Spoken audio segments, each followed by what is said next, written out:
అందరికీ నమస్కారం. పద్య పఠనానికి స్వాగతం. ఇవాళ నారాయణ శతకం నుంచి ఓ చక్కటి పద్యం చెప్పుకుందాం. ఈ పద్యం యొక్క అర్థం సూక్ష్మంగా చెప్పుకోవాలంటే, నారాయణ నామస్మరణ, ఆయన పాద కమల సేవ అన్నిటికంటే ఉత్కృష్టమైనవి. ఈ రెండూ గనక లోపించినట్లయితే పుణ్య నదులలో స్నానం చేసినా వ్యర్థమే.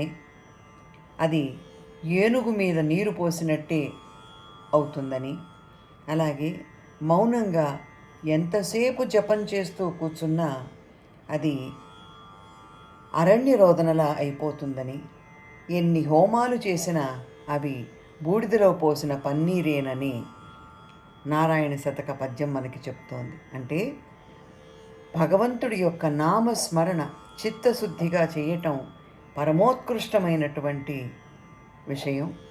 ఆ స్వామివారి సేవ ముక్తికి మార్గాన్ని ఏర్పరుస్తుంది అని ఈ పద్యం యొక్క అర్థం. స్నానంబుల్ నదులందు చేయుట గజస్నానంబు చందంబగున్, మౌనం బొప్ప జపించు వేదమటవీ మధ్యంబులో నేడ్పగున్.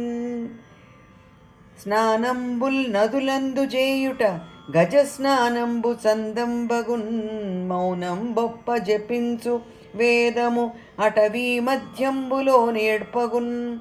నానా హోమములెల్ల బూడిదలోన వేల్చు నెయ్యైచనున్, నానా హోమములెల్ల బూడిదలలోనన్ వేల్చు నెయ్యైచనున్.